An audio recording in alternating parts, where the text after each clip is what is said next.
Sindiket Pemerdagangan Manusia. Sindiket Pemerdagangan Manusia. Sindiket Pemerdagangan Manusia. Salam sejahtera dan selamat datang kepada warga-warga yang menonton video ini. Hari ini, dalam segmen perkongsian kami akan membongkar salah satu isu yang kritikal dan hangat di sebalik tirai kemajuan negara. Inilah realiti yang kami kupas, iaitu isu pemerdagangan manusia yang menghantui Malaysia. Persoalannya, apa itu pemerdagangan manusia? Secara umum, seperti yang anda fikirkan, ia adalah bentuk penghambaan moden yang secara langsung mencabuli hak asasi serta maruah seorang manusia. Secara ringkasnya, pemerdagangan manusia melibatkan tujuan seperti eksploitasi individu, iaitu melalui apa? Melalui paksaan, penipuan atau kekerasan bagi tujuan buruh paksa. Selain itu, ia juga bertujuan bagi eksploitasi seksual atau pemerdagangan organ. Menurut Tubuhan Buruh Antarabangsa ILO, menganggarkan lebih 27 juta mangsa pemerdagangan manusia di seluruh dunia. Jadi, apakah punca utama yang mendorong kepada tragedi ini? Secara amnya, jurang kemiskinan dan harapan palsu untuk kehidupan yang lebih baik di negara asal mangsa sering menjadi pendorong utama. Ramai yang terperangkap dalam jerat janji manis sindiket dalam tawaran pekerjaan. Mereka datang daripada negara seperti Bangladesh, Filipina ataupun Myanmar. Cuba anda fikirkan, ke mana destinasi mangsa-mangsa tersebut? Ya betul, mereka datang ke negara kita, negara Malaysia. Menurut akhbar Cosmo Digital yang ditulis Siti Sarah Nurul Liana, Malaysia dilihat sebagai sebuah negara transit, destinasi dan sumber dalam rangkaian pemerdagangan manusia global. Hal ini dapat dikukuhkan dengan Malaysia merupakan negara yang bergantung kepada buruh asing selain memiliki kepesatan ekonomi yang memberangsangkan. Justru video ini dirangka khusus kepada kita untuk kita mempunyai kesedaran yang kolektif terhadap ancaman ini. Untuk topik yang seterusnya, saya akan memberikan sedikit impak-impak pemerdagangan manusia. Antara yang terkesan adalah ekonomi negara, sosial dan psikologikal mangsa. Pemerdagangan manusia memberi impak negatif yang serius terhadap ekonomi negara. Antara sebabnya adalah terjejasnya imej negara. Mengapa imej negara dikaitkan dengan ekonomi negara? Kerana Malaysia seringkali diletakkan dalam senarai tahap yang rendah dalam laporan pemerdagangan manusia. Ini mencemarkan imej negara di mata dunia dan menunjukkan betapa lemahnya dalam pentadbiran dan pengawasan undang-undang Malaysia dalam menangani dan mengatasi isu pemerdagangan manusia. Oleh sebab itu, imej negatif ini boleh mengurangkan keyakinan pelabur asing untuk melabur di Malaysia, terutamanya dalam sektor yang sering kali dikaitkan dengan buruh paksa ataupun eksploitasi seperti perdagangan, pembinaan dan pembuatan.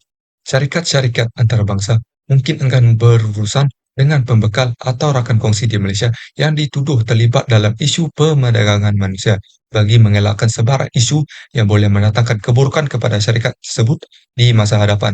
Dari segi sosial dan psikologikal pula, mangsa akan menghadapi pengasingan sosial daripada masyarakat.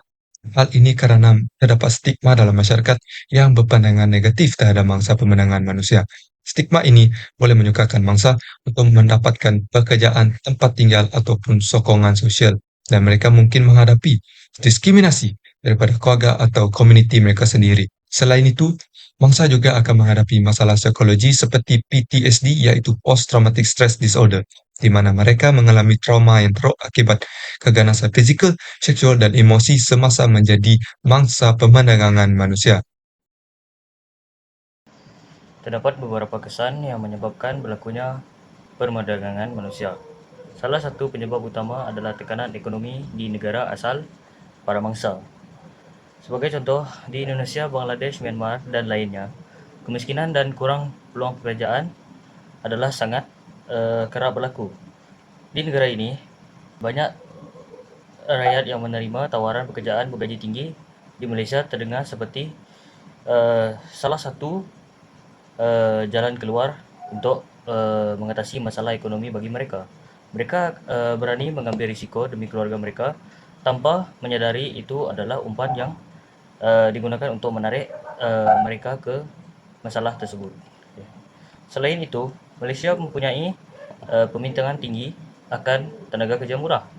Sebagai contoh, sektor-sektor seperti konstruksi, perkebunan dan sektor kelapa sawit menggunakan pekerja asing untuk bekerja dengan syarikat mereka. Ini kerana mereka mampu membayar syarikat tersebut ataupun pekerja tersebut dengan harga yang rendah ataupun gaji yang rendah. Ini kerana pekerja asing tersebut hanya inginkan uang semata-mata supaya dapat menjamin masalah ekonomi keluarga mereka. Akhir sekali, para mangsa yang menghadapi masalah perdagangan manusia ini juga mungkin mengalami ataupun mempunyai hutang yang besar. Ini karena mereka terikat dengan hutang yang banyak, sehingga kan paspor dan gaji mereka ditahan. Ini karena mereka dipaksa untuk bekerja berjam-jam dalam keadaan yang sangat buruk. Selain itu, mereka juga kemungkinan terjebak dalam siklus utang ataupun eksploitasi yang kejam. Antara usaha dan cabaran membanteras pemerdagangan manusia, antaranya inisiatif kerajaan, undang-undang dan dasar penting seperti Akta Anti Pemerdagangan Orang dan Anti Penyeludupan Migran (ATIPSOM) 2007 telah digubal untuk menangani isu ini. Di samping itu, pelan tindakan kebangsaan seperti NAPTIP diperkenalkan bagi menyelaraskan tindakan semua pihak berkaitan. Kerajaan juga memperkukuh kerjasama antara agensi kerajaan dan pertubuhan bukan kerajaan iaitu NGO untuk meningkatkan keberkesanan dalam usaha pencegahan dan pelindungan. Antaranya, peranan NGO memainkan peranan penting dalam meningkatkan kesedaran masyarakat tentang pemerdagangan manusia, menyediakan perkhidmatan terjemahan kepada mangsa asing serta menawarkan pelindungan dan sokongan pemulihan kepada mangsa-mangsa yang diselamatkan. Antara cabaran yang utama termasuk kesukaran mengenal pasti mangsa kerana mereka sering disembunyikan atau takut untuk tampil ke hadapan. Selain itu, kurangnya penyelarasan antara agensi penguatkuasa, kelompongan dalam undang-undang dan persepsi masyarakat yang melihat mangsa sebagai pesalah turut menyukarkan usaha pembanterasan. Protokol antarabangsa merupakan salah satu cabaran juga kerana protokol Palermo merupakan antara protokol antarabangsa yang penting dalam usaha global membanteras pemerdagangan manusia yang menyediakan rangka kerja bagi kerjasama antara negara dalam mencegah, menyiasat dan mendakwa kes pemerdagangan orang.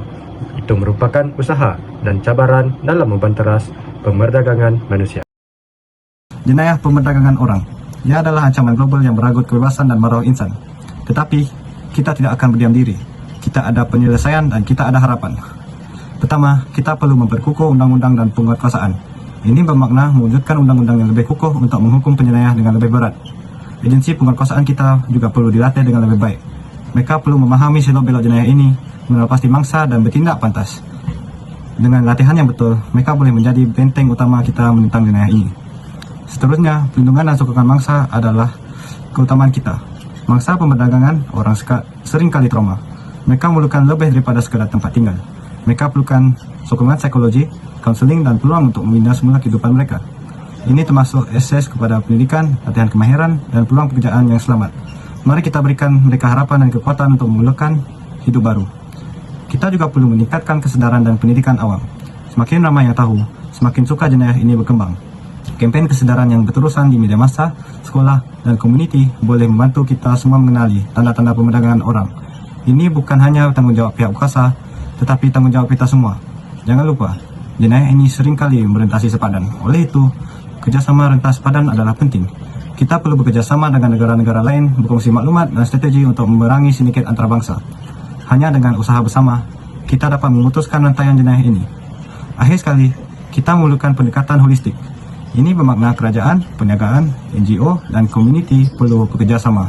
Di Malaysia, kita boleh mengintegrasikan prinsip syariah dengan undang-undang sivil untuk penyelesaian yang lebih komprehensif.